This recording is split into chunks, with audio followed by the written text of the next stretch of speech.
입을 다물면 끝날 줄 알았습니까? 이진관 판사의 박성재 자필수첩 폭로 한 방에 추경호 대구시장의 입지가 뿌리째 흔들리고 있습니다. 직위 박탈 초읽기에 들어간 현 상황 바로 확인하시겠습니다. 말씀하신 것처럼 빌런이 되겠다는 신동욱 의원, 지난주였습니다. 추경호 의원의 내란 중요임무 종사 혐의 재판에 증인으로 출석을 했습니다. 네. 그런데 그 자리에서 논란이 되는 발언을 했던 걸로 뒤늦게 알려졌는데 바로 이런 발언입니다.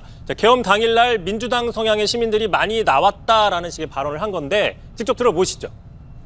민주당 성향의 시민들이 굉장히 많이 나와 있는 것을 보고 제가 이렇게 빨리 나올 수 있었을까 상당히 신변의 위협이 올 수도 있겠다라는 생각. 보편적으로 모든 국민들이 이게 저항권을 발동해야 될 상황인데 국회의원이 가만히 있을 수 이 질문이랑 동의하지 않습니다. 네. 그러니까 그 계엄 해제 표결에 적극적으로 참여하지 않은 것과 관련된 질문에 대해서 그날 나온 시민들을 보니까 민주당 성향이 많았던 걸로 보인다, 의아했다 이런 식으로 주장을 하는 겁니다. 예, 당일날이죠. 계엄 해제. 12.3 당일날 반대. 예, 계엄을 반대하면 민주당이다, 민주당 지지자다, 뭐 이런 식의 논리까지는 지금 얘기한 건 아닌 건가요? 어떻습니까?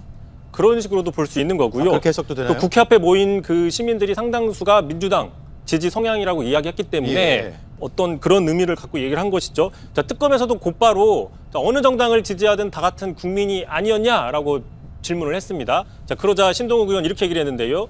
자, 지지 성향에 따라서 저희를 환영하거나 반감을 갖는 시민들이 있을 수 있기 때문에 시민의 의사표현에 대해서 정치적으로 해석할 수 있는 예. 것이다라고 또 법정에서 증언을 했습니다. 다시 말해서 계엄 해제라는 긴박한 상황을 앞에 두고 어떤 정파적인 판단을 했다라는 의미로도 해석이 되는 것이죠.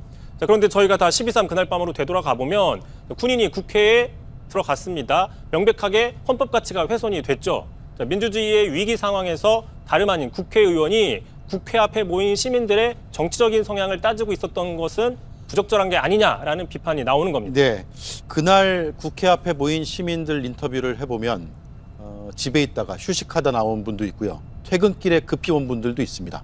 실제로 인터뷰에서 그렇게 밝혔고요.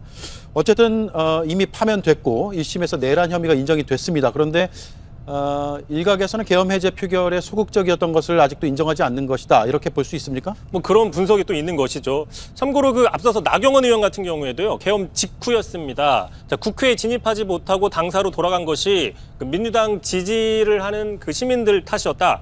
그 일부 시민들이 국민의힘 의원들에게 뭐 심한 말을 해서 결국 당사로 갈 수밖에 없었다라는 식으로 말했던 걸 저희가 보도해드린 바가 있었죠. 네. 자, 그런데 이제 신동욱 의원 같은 경우에는요, 최근이었습니다. 자, 국민이 됐다고 할 때까지 계엄에 대해 미안한 마음을 가져야 된다, 사과해야 된다라는 입장이죠. 자, 최근까지도 윤 어게인에 대해서 선을 긋는 듯한 입장을 보였는데 정작 그 계엄 당일날 행보에 관련해서는 뭐 시민 탓, 또 한동훈 전 대표의 리더십 탓을 하고 있기 때문에 뭐 부적절하다라는 지적이 있는 겁니다. 계엄 해제 표결을 방해한 혐의를 받는 추경호 의원의 재판에 국민의힘 소속 의원들이 증인으로 나왔습니다. 표결에 참여한 김용태 의원은 윤석열 전 대통령이 미쳤다고 생각했다고 말했습니다. 다만 의총 장소를 바꾼다는 공지가 표결에 큰 영향을 주지는 않았다고 했습니다. 김혜리 기자입니다. 12.3 비상계엄 때 해제를 위한 표결에 참여한 국민의힘 김용태 의원이 법원에 나왔습니다. 표결을 방해한 혐의를 받는 추경호 전 원내대표의 재판에 증인으로 출석하기 위해서입니다. 표결에 참여한 국민의힘 의원 18명 중 1명인 김 의원은 당시 원내대표실에 있다가 본회의장으로 갔습니다. 군대를 동원해서 정치의 문제를 해결하겠다고 했던 계엄은 최악이고 무모했던 선택이었습니다. 김 의원은 법정에서 윤석열 전 대통령이 미쳤다고 생각했다며 국회에 군대를 오게 하는 것 자체가 비상식적이고 반헌법적이라 생각했다고 증언했습니다. 본회의장에서 옆에 있던 의원과 대통령이 미쳐서 본회의장에 박격포를 쏘는 것 아니냐는 대화를 나눴다고도 덧붙였습니다. 또 계엄은 위급한 상황이라 배신자 취급을 받더라도 표결에 참석할 생각이었다고 설명했습니다. 다만 의원총회 장소를 바꾸는 원내대표실의 공지가 표결에는 큰 영향을 주지 않았다고 말했습니다. 법정에는 표결에 불참했던 국민의힘 신동욱 의원도 증인으로 나왔습니다. 원내 수석대변인이었던 신 의원은 여당 입장에서 대통령이 계엄을 선포했는데 이유를 묻지 않고 계엄을 해제해야 한다고 할 수는 없다며 군이 정치 활동을 방해하러 온 게 아니고 어떤 이유가 있었겠다 생각했다고 말했습니다. 한동훈 당시 당대표가 국회로 가자고 하지 않았느냐는 특검 질문에는 한 대표는 정치적으로 대통령과 각을 세우던 상황이었고 추 전 원내대표와도 이견이 종종 있었다며 한 대표가 의원들을 설득하는 리더십을 더 발휘했어야 했다는 취지로 주장했습니다. 국회에 투입된 계엄군이 본관 유리창을 깨고 진입했을 당시 추경호 전 국민의힘 원내대표는 바로 그 옆방에 있었던 것으로 조사됐습니다. 특검은 계엄군의 투입을 잘 알고도 계엄을 막으려고 어떠한 행동도 하지 않았다고 판단했습니다. 양정진 기자입니다. 계엄 선포와 함께 국회에 투입된 계엄군은 오전 0시 30분쯤 국민의힘 정책위의장실 유리창을 깨고 본관에 진입했습니다. 특검 수사 결과 정책위의장실 바로 옆방에 추경호 당시 국민의힘 원내대표가 있었던 것으로 파악됐습니다.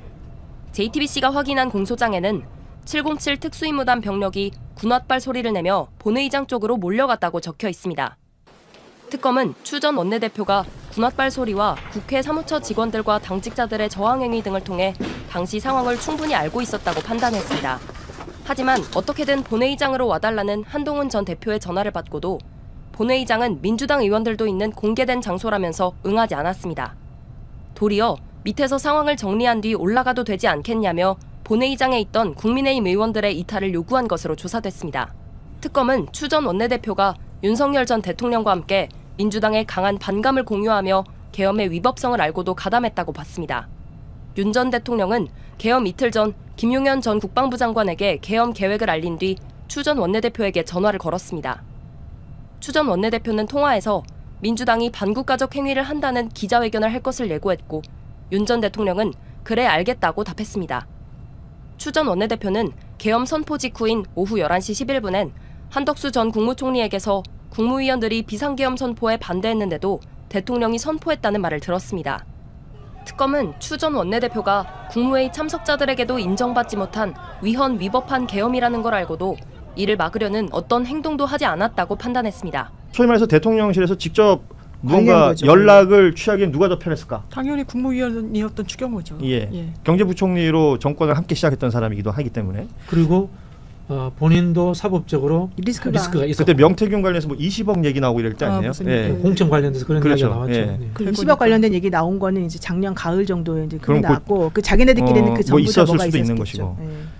어찌됐건 이 12월 3일 당일날에 추경호 전 원내대표의 행동은 굉장히 수상합니다. 이상하게 짝이 없고요. 네. 왜냐하면 2024년 3월도요. 이게 그냥 얘기 나온 게 아니고요. 신원식 당시 국방장관이 헌재에서 증언대에서 이야기를 했던 부분이 계엄 있어요. 이야기.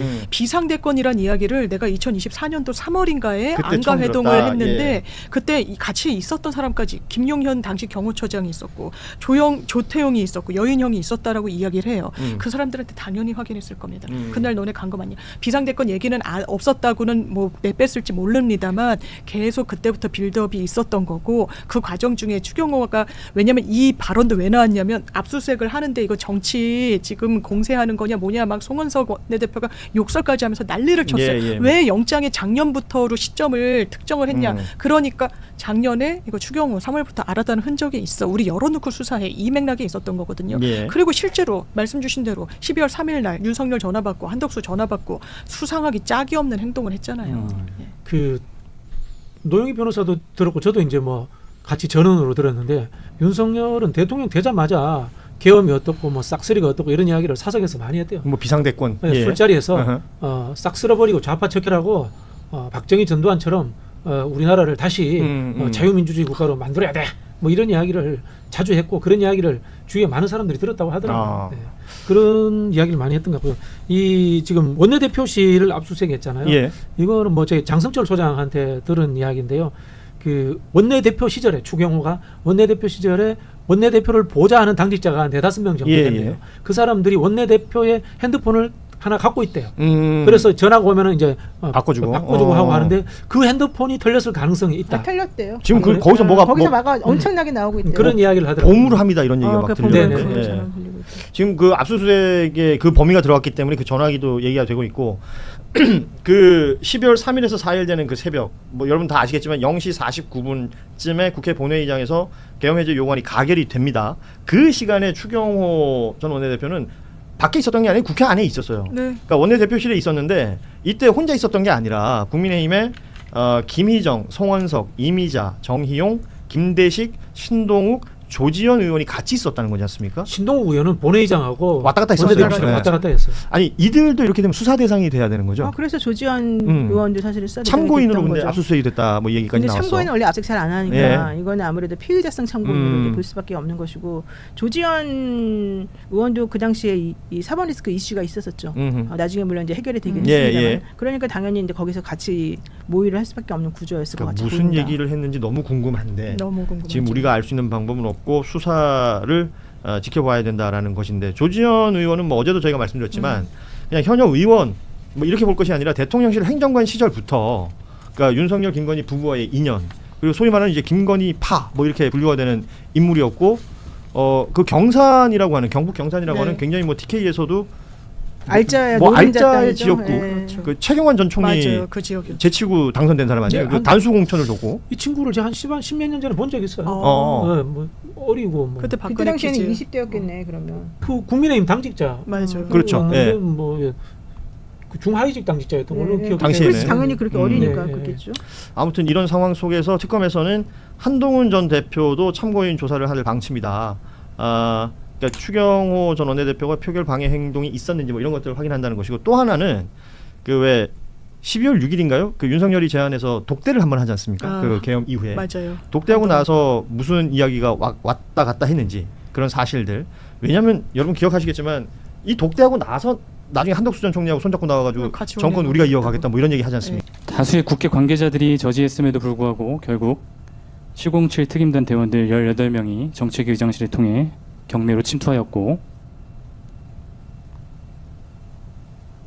이것이 원내대표실입니다. 원내대표실 앞 복도를 통과해서 국회 본관 정면으로 진출을 시도하였습니다.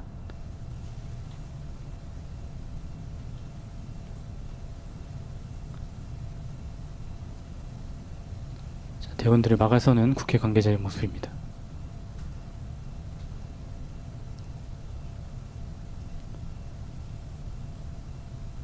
지금 계엄군이 정문 방향으로 갔다가 저지하는 관계자들이 막혀서 방향을 돌려 다시 원내대표실 방향으로 돌아왔고 원내대표실 앞 비상계단을 통해서 3층으로 올라갔습니다. 네, 3층으로 올라간 계엄군은 로텐더홀 방향으로 진출하였고 00시 44분경에는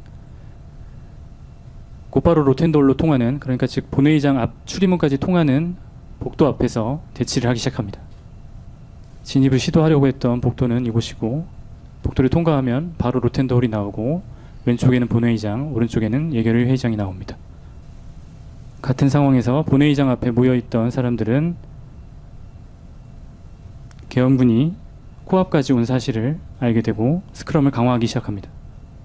네, 00시 57분경 707 특임단뿐만 아니라 특전사 예하 1공수여단 대원들도 2층 후면 쪽에서 침투를 시도하였고 국회 관계자들은 소화기를 분사하거나 소화전을 뿌리는 방법 그리고 다같이 문을 막아서는 방법으로 침투를 저지하였습니다.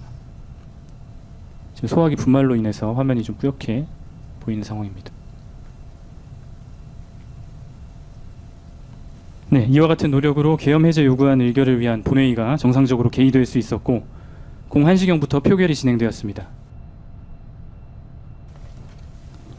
한동훈 당대표와 표결에 참여했던 국민의힘 의원들이 01시 15분경 본회의장 밖으로 나와 잠시 발언하는 사이 계엄 해제 요건이 가결된 후에 아직 계엄군이 국회 경내에서 철수되지 않은 상황에서 국회 밖으로 빠져나가는 길을 알아보았습니다.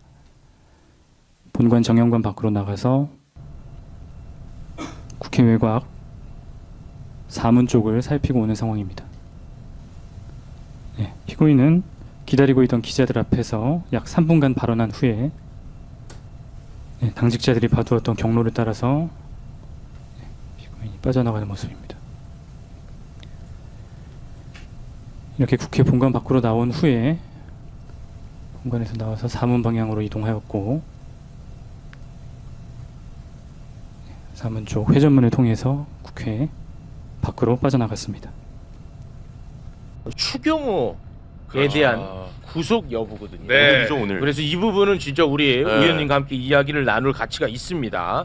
추경호의 영장실질심사 오늘 3시부터 시작을 한다고 하는데 이거는 이제 국민의 위헌정당 해산과도 연결되는 굉장히 중요한 정말 윤석열 구속 다음으로 아마 그 중요한 그런 사건인 것 같은데요. 그렇기 때문에 다시 한번 차근차근 정리를 좀 하도록 하겠습니다. 추경호 교란 작전 다시 한번 볼까요? 이거는 계속 봐야 돼. 전국에 배포해. 맞아요. 자, 12월 3일 저녁 11시 3분 국회로 오라고 보낸 다음에 11시 9분에 바로 국회에서 당사로 장소를 변경하죠. 11시 22분에 윤석열이 전화해서 추경호가 통화를 하고요. 11시 33분 당사에서 국회로 장소를 변경합니다. 자, 여기서 이제 중요합니다. 12시 1분 우원식 국회의장이 문자로 속히 국회 본회의장에 오라고 전 국회의원에게 문자를 보냅니다. 그러자 이제 추경호가 이제 발에 불 떨어졌습니다. 국회 우리 당사로 바꾼다. 당사로 와라. 라고 장소를 변경합니다. 그리고 한동훈한테 전화해가지고 아래로 내려와 달라고 이야기를 합니다. 그러니까 실제로 막 의원들을 이제 끄집어내는 그런 행위를 한 것처럼 보입니다. 그런데 여기서 우리 신인규를 제가 빠따를 한번 치고 가겠습니다. 내가 이 추경호 문제 중요하다고 그렇게 강조 많이 했지. 그리고 신동욱이가 신동욱이가 저때 국회 본회의장에 들어가 있었단 말이에요. 사진 띄워주세요. 들어가 있었잖아. 근데 전화를 받으면서 밖으로 나갑니다. 그 전화가 누구냐? 추경호 전화야. 내가 이 사진만 몇 번 보여줬어. 이거 몇 번 보여줬어. 한 120번 보여줬지? 몇만 번 봤어요 거의. 너 오늘 방송에서 왜 이거 몰라? 아니 제 방송을 다 모니터링을 하시는 거예요? 나 엄청 다 모니터링하네. 아니 오늘 저도 봤어요. 그 보수의 정치인이 신동욱이 본회의장에 들어갔지 않았다고 얘기를 딱 하더라고. 그 앞에만 아마 있었을 거예요. 막 이렇게 얘기하더라고. 본회의장 아니다. 그러더라고. 이 자식이 얘기를 안 하는 거야. 내가 이걸 한 6만 번 보여줬는데 나 진짜 화가 많이 났어. 솔직히 얘기해서 오늘 이제 그 김종혁 최고위원하고 같이 방송을 하는데 오늘 이렇게 그 하도 제가 세게 했다고 이제 지지하시는 분들께서도 이렇게 오늘 방송국에 떡을 돌리셨어요. 그래가지고 좀 응원해주시고 이렇게 했는데 제가 떡까지 좀 얻어먹은 상황에서 요거를 바로 지적하기가 근데 이건 팩트인데? 아니 그 팩트인데 그래서 지적을 하려고 이제 마음 준비하고 어느 타이밍에 들어가야 되나 하고 있었는데 그때 이제 MC님께서 먼저 지적하셔가지고 그 타이밍에 좀 착오가 있었습니다. 근데 제 방송을 다 보시네요. 더 열심히 해야겠네. 저도 사실 오늘 머리 감으면서 딱 그 부분에서 야 요거를 또 기억 못하네 하면서 기억은 아주 만 번을 더 봤는데 그래서 함부로 떡 얻어먹지 말래 했잖아. 그래서 근데 주셔서 그냥 감사히 먹었는데 그거랑 상관없이 근데 사실은 정확하게 팩트 기반으로 해야 되는데 오늘은 우리 MC님 지적하신 대로 약간 그 부분 미스가 있었습니다. 그래서 댓글로도 지적이 있었고 제가 다 보면서 어느 타이밍에 찔러 넣어야 되나 그 고민했었는데 요것도 얘기하면 너무 변명 같잖아요. 제가 앞으로 열심히 하겠습니다. 그리고 이제 국민의힘 의원이 이제 특검에 나가가지고 진술한 거 이것도 굉장히 중요한 포인트인데요. 자, 추경호 원내대표가 당시 상황을 제대로 알리지 않아서 표결에 참석하지 못했다. 그렇지. 이거 굉장히 중요한 포인트입니다. 중요한 포인트예요. 자, 그런데 이정재 판사가 영장실질심사를 하니까 불안한 거야. 그렇죠. 이정재 어떤 사람이 이정재 윤석열 체포영장 기각시키고 삼부 토건의 조성웅도 영장 기각시키고 그래서 우리가 불안한 건데 그래서 내가 얘네들은 항상 영장 기각할 때 기적의 논리를 만들어낸단 말이에요. 그것까지 사전에 차단하고 가겠습니다. 그런 생각 못하게. 자, 추경호는요 지금 이렇게 주장을 하고 있어요. 추경호는 표결을 방해할 의사가 전혀 없었다 나는 그렇게 주장을 하고 있습니다. 자, 그러면 이정재 판사가 가령 기적의 논리로 추경호는 계엄의 성공을 원했을 것이라는 내심의 의사를 우리가 확인할 수 없지 않느냐. 그래서 좀 풀어주자. 이렇게 할 가능성도 있단 말이야. 기적의 논리들을 워낙 만들어내니까. 그런데 특검이 매우 중요한 진술을 확보를 해냈습니다. 계엄 선포 보름 뒤 우연히 국회의 어떤 한 직원이 엘리베이터를 타는데 그 엘리베이터에 추경호가 탔고요. 그리고 추경호 지인이 같이 탄 거야. 그때 추경호하고 추경호 지인이 대화를 나눈 것을 들었어. 들었다가 특검에 가서 진술한 게 아니고 들었어. 예. 그때 메모를 해. 그리고 나서 메모한 거를 지인한테 보내놨어. 그러니까 이제 지금 진술한 것보다는 신뢰도가 더 많이 올라가죠. 그때 뭐라고 이야기를 했습니까? 12월 19일 오후 6시쯤 엘리베이터 안에서 추경호 전 원내대표가 국회의원 회관 엘리베이터에서 한 지인을 만나서 계엄이 잘 됐으면 좋았을 건데 라는 취지의 발언을 했다.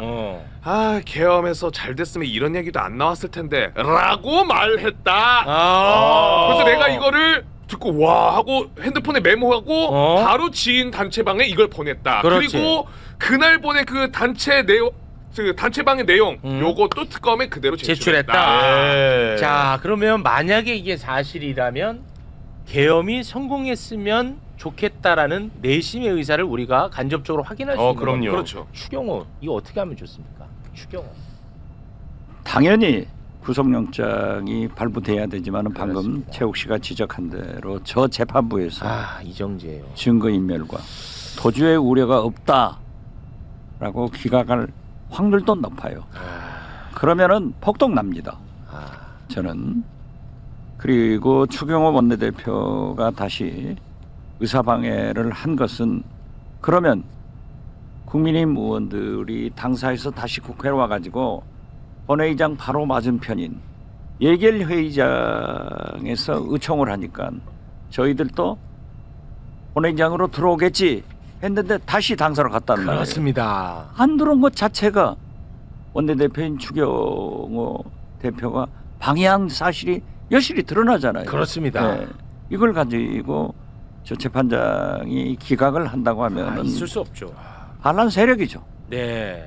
근데 그 방해라는 개념도 뭐 자꾸 이걸 가지고 뭐 방해받은 의원들이 별로 없으니까 뭐 18명 들어갔으니까 뭐 방해 성립되지 않는다 이런 식의 궤변을 자꾸 늘어놓던데 네. 지금 추경호 원내대표가 한 저 방해 행위는요 내란의 주요 임무 중에 하나로 그게 방해인 걸로 인식을 해야 됩니다. 그렇습니다. 그리고 의원들을 갖다가 계엄군이 국회 안에 들어가서 의원들을 물리력으로 끄집어내는 것이나 애초에 혼선을 줘서 교란을 해가지고 못 들어가게 하는 것이나 결과값은 똑같은 거거든요. 그렇습니다. 그러니까 이런 부분에 대해서 우리가 이제 선례가 없다 보니까 이 부분에 대한 좀 법리 다툼은 있겠습니다만은 이거 영장 발부 안 하면요 이정재 지금 판사가 담당하고 있는데 이거 사법부는 정말 국민들의 손에 날아갈 지경입니다. 이거 정말 너무 중요한 사건이기 때문에 근데 저도 이제 하나 불안한 부분은 4명 다 지금 문제가 있다 보니까 이게 지금 어떻게 보면 서울중앙지법의 하나의 기조 내지는 박성재 영장 2차 청구 기각 이후에 약간의 그 발톱을 드러낸 거 아니냐 이런 의구심도 좀 있거든요. 이 부분에 대한 결과가 지금 굉장히 좀 중요한 국면이다라는 생각이 듭니다.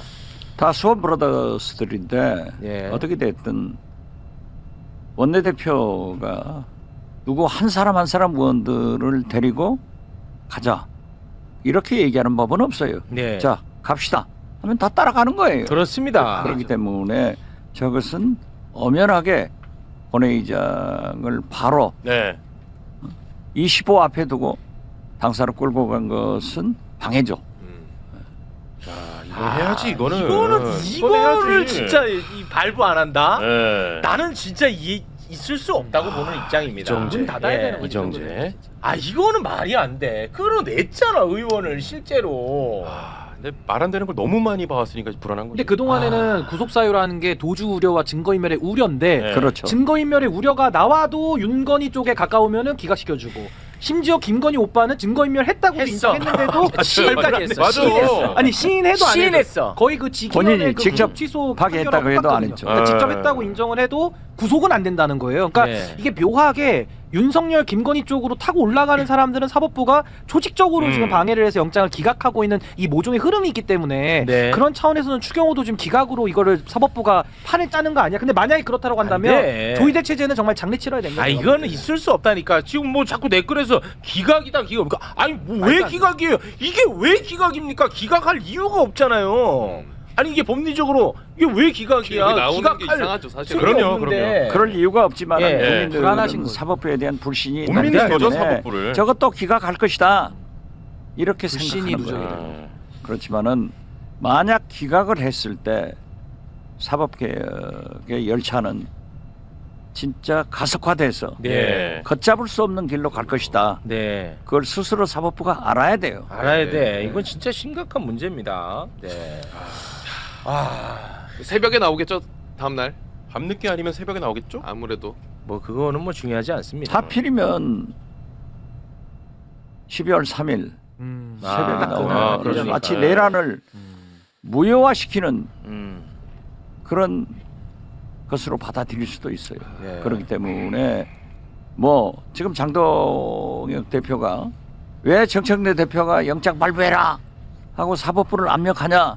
그러면서 자기는 영장 발부하지 마라. 압력을 그건 뭐예요? 엄청 강하게 해요. 그건 뭐예요? 네, 그렇죠.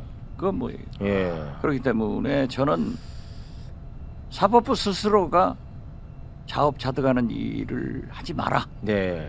이건 전 국민이 지켜보기 때문에 그렇습니다. 굉장히 중요한 문제다. 저는 네. 그렇게 봅니다. 근데 당시에 그 추경호가 원내대표였고 한동훈이 당대표였습니다만 그때 추경호가 윤석열이다 이런 얘기를 하고 다녔다는 거잖아요. 추경호가 지금은 우리가 황교안이다고 네. 그때는 추경호가 윤석열이다. 실질적으로. 윤석열의 뜻을 다 전달하고 다녔다라는 거잖아요. 그렇죠. 예. 추경호 대표가 윤석열, 김건희의 적극적인 지원하에서 완전히 대행 역할을 했죠. 그렇죠. 그리고 정권의 기재부 장관도 했었고요. 그렇죠. 네. 그렇죠. 전에. 초대 내각에도 경제수석했고. 그러니까요. 예.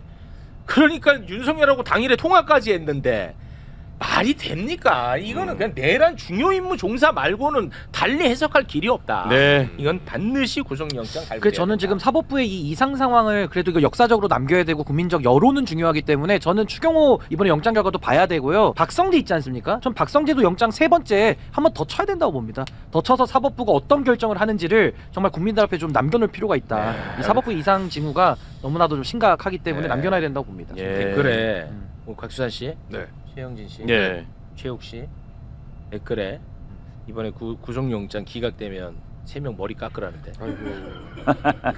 이제 겨우 길러.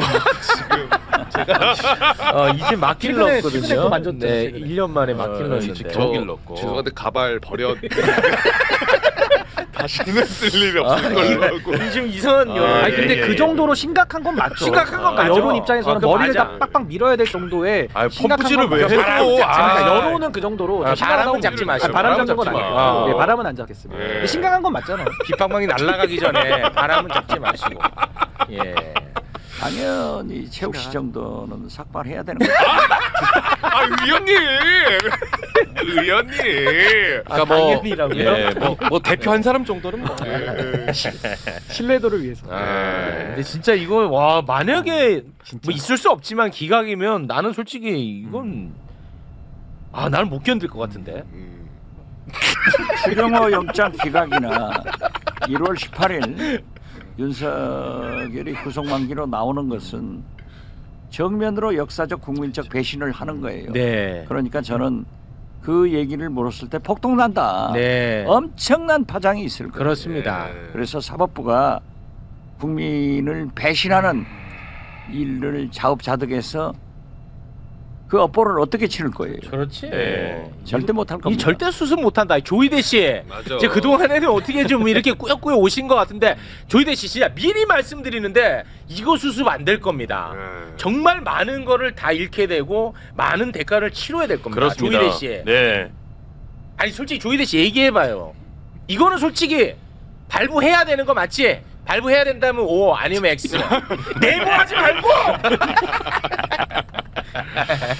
대화를 좀. 이게 발부될 수밖에 없는 또 하나 저는 오늘 좀 놀랬던 뉴스 중에 하나가 노컷뉴스 오늘 단독 뉴스가 하나 있었어요. 네. 이 뉴스를 보면은 내란 특검에서 정황을 확인한 건데 네. 내란 당일 저녁 11시 11분에 한덕수가 추경호한테 전화를 걸어서 안심시키면서 비상계엄은 윤석열 대통령의 계획대로 진행될 것이라는 취지로 말했다. 요 정황을 확인했다고 지금 오늘 노컷 단독으로 나왔었거든요. 한덕수가 추경호한테. 그리고 3분 뒤에 윤석열이 안심하라라는 메시지를 보냈다.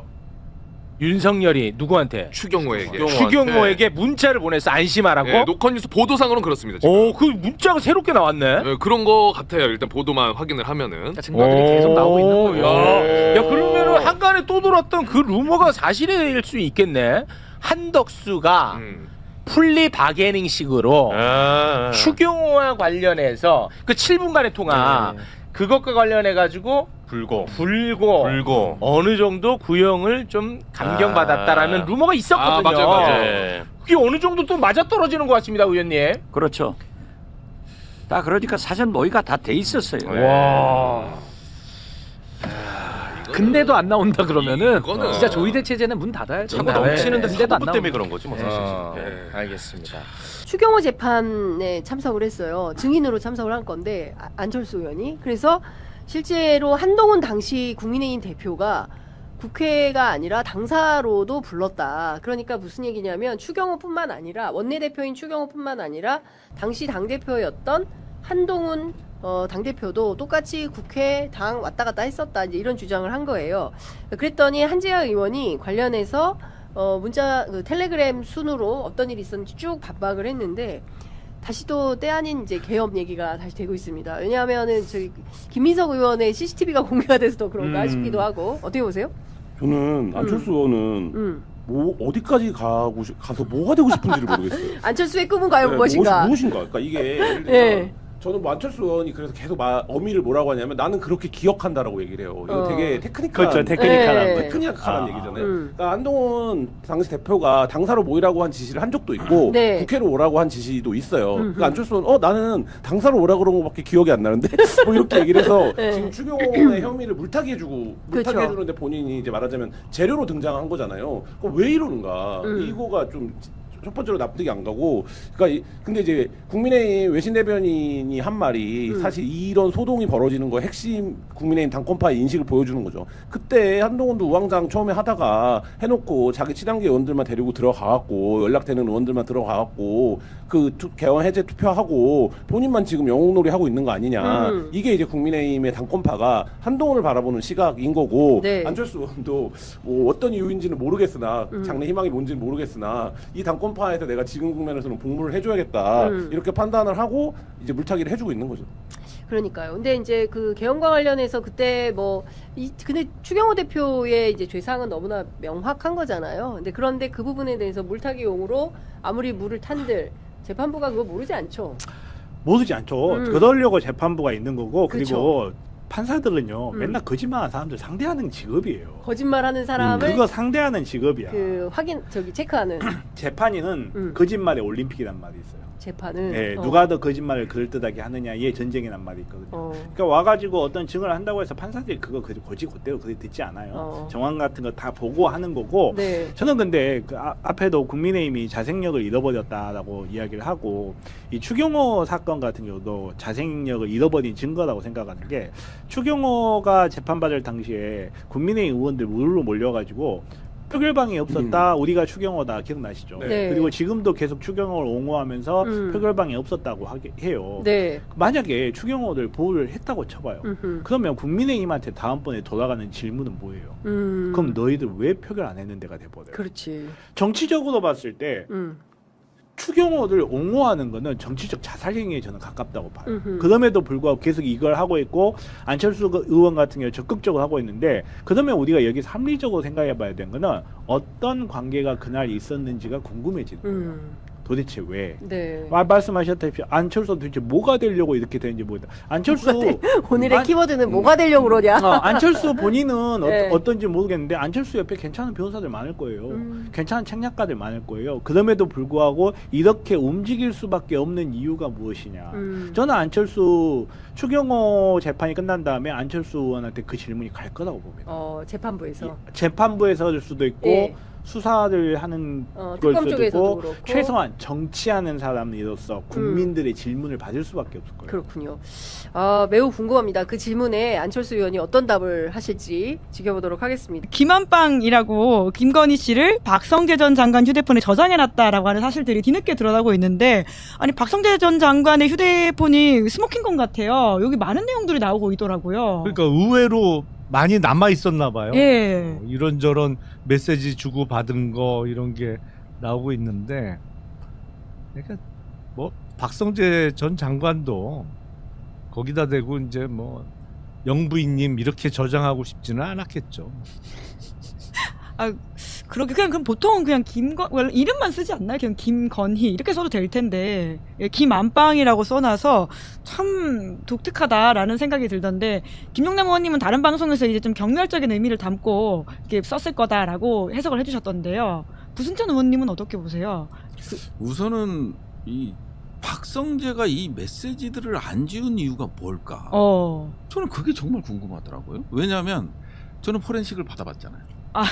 받아보니까 성공 관련된 걸로 포렌식을 받아보니 포렌식을 받아보고 그 다음에 이제 포렌식하는 현장에 제가 직접 있으면서 이제 확인들을 한 게 있잖아요. 압색에 참여하셨군요. 그러니까 텔레그램 방은 일반하고 이제 비밀 대화 방이 나눠지잖아요. 뭐 비밀 대화 방은 단대단 방식인 거죠. 그러다 보니까 이제 상당히 추적하기가 어렵고 포렌식으로도 이제 어려운 그런 상황이고. 그 일반 대화방에서는 텍스트로 입력한 것들은 삭제를 하면 아예 안 올라옵니다. 그래요? 포렌식에서. 다만 그림 파일이라든지 PDF 파일 같은 게 올라오더라고요. 이런 것들은 이제 뭐 휴대폰에서 임시 저장 기능이 있는지 모르겠지만 이런 그림으로 캡처를 하거나 이런 것들은 임시 파일로 저장이 돼 있기 때문에 포렌식으로 남아요. 남는데 그 포렌식에서도 좀 특이한 게 있더라고요. 누구한테서 왔는지. 보낸 사람이 남나요? 송수신이 안 남아요. 안 남아요? 그냥 파일만 올라요. 그러니까 텔레그램을 박성재도 그 부분에 대해서 알고 있을 거다. 그래서 요즘 많이 쓰는 게 이제 시그널을 많이 쓰잖아. 시그널을 많이 쓰는데 이번 계엄 때도 그 국방부 텔레그램보다는 이제 보안 등급이 상당히 높은 걸로 해서 시그널로 하는데 국방부 김용현 전 장관이 지시를 오자마자 한 게 시그널 깔라. 앞으로 비아폰이 없으면 시그널로 통화하자. 계엄 직후에? 아니 계엄 전부터. 전에요. 와. 네, 그래서 웬만해서는 김용현 장관이 저는 직접 제보도 받았고 고위 관계자로부터 제보도 받았고 김용현이 전화를 한대요. 전화를 해서 비아폰 갖고 있냐 물어본대. 없다고 그러면 야 그러면 시그널은 깔려 있냐? 그래서 안 깔았다면 시그널 깔아놔라. 시그널로 전화하겠다. 그래서 시그널하고 텔레그램이 이 그 수사기관 검사를 하시기 때문에 수사기관들이 정말 힘든 것 같아요. 근데 그러다 보니까 박성재도 알고 있다. 알고 있는데 박성재는 왜 이 메시지 이 그림 파일이나 이런 것도 아닐 텐데 이 메시지 그리고 김안방이라는 걸 그대로 남겼을까? 저도 약간 같은 의견이에요. 약간 경멸적? 아니 네가 대통령 부인이지 나한테 이런 거를 상상도 못했 법조인으로서 상상도 못했던 거를 김건희가 했잖아요. 그러니까 윤석열이 김건희를 모시듯이 박성재는 모실 이유가 없는 거예요. 그렇죠. 그러다 보니까 뭐 영부인이라든지 이런 좋은 표현들이 있지만 김안방 약간 낮은 내심으로는 나는 받아들일 수 없다라는 약간 그런 것들이 박성재가 이제 국회 와서 본회의장이나 이런 데서 국회의원들한테 하는 눈빛, 행동 이런 것만 보더라도 자존감이 엄청 강한 인물이더라고요. 그런 상황에서 김건희가 수사 지휘를 하잖아요. 그러니까 그거에 대한 불만이 정작 앞에서는 반항을 못하고 뒤에서 조용히 그렇지. 소극적 반항. 윤석열한테 그냥 반 죽는 거니까.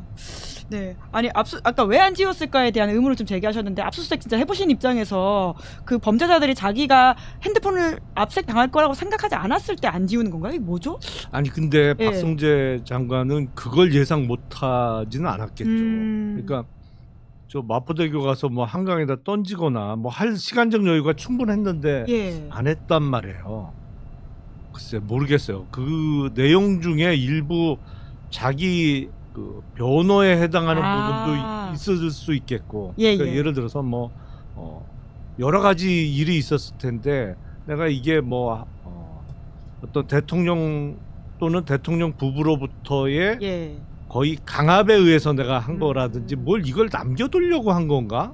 이게 박성재 장관이 그걸 모를 리가 없는데 핸드폰을 안 없앴다? 잘 이해는 안 돼요.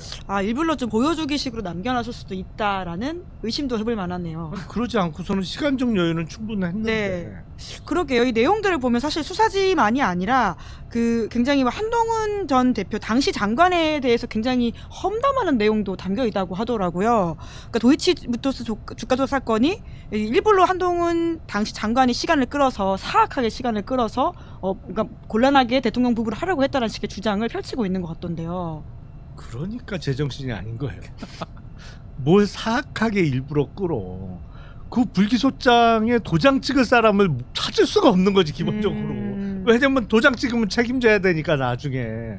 근데 아니 그 사실 그냥 바로 기소하면 되는 사건을 무혐의를 하라고 하니 누가 하고 싶겠어요 그거를. 서로 안 하려고 하는 거지. 예. 근데 검찰이라는 거는 주인 검사하고 이제 위에 결제 라인이 다 한마음 한뜻이 돼야 이걸 찍을 수가 있는데 누구는 기소 누구는 불기소 이게 안 되잖아요 그러면. 예. 사건 처리가.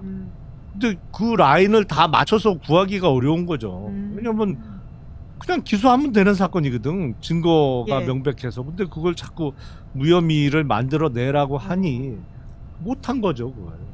근데 그거를 한동훈 이 나쁜 놈이 일부러 막 골탕 먹이려고 시간 끈다 이렇게 말도 안 되는 망상에 젖어 있으니 뭐 아무 일도 제대로 안 돌아가는 거죠. 저런 사람이 있으면.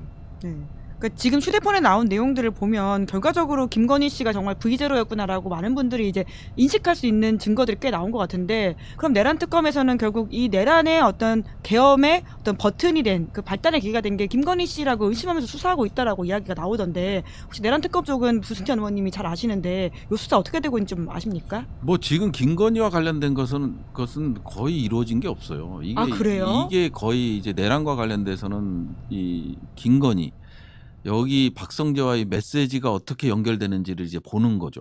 네, 박성재가 이제 이 박성재가 좀 독특한 캐릭터인 것만은 분명한데 결국 김건희로 향하는 이제 특검의 칼끝을 박성재가 이제 만들어냈단 말이에요.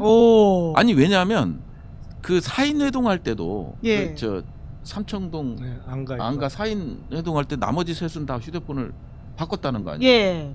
박성재 안 바꿨어요. 어머. 그래서 이런 것들이 과연 박성재는 살 수 있는 길을 아까도 얘기했지만 살 수 있는 길을 택했고 그 다음에 그 과정 속에서 김건희를 향한 이제 수사를 이걸 통해서라도 해줘라. 이런 메시지 이거 아니고서는 저는 박성재가 정말 이해 안 되는 인물이에요.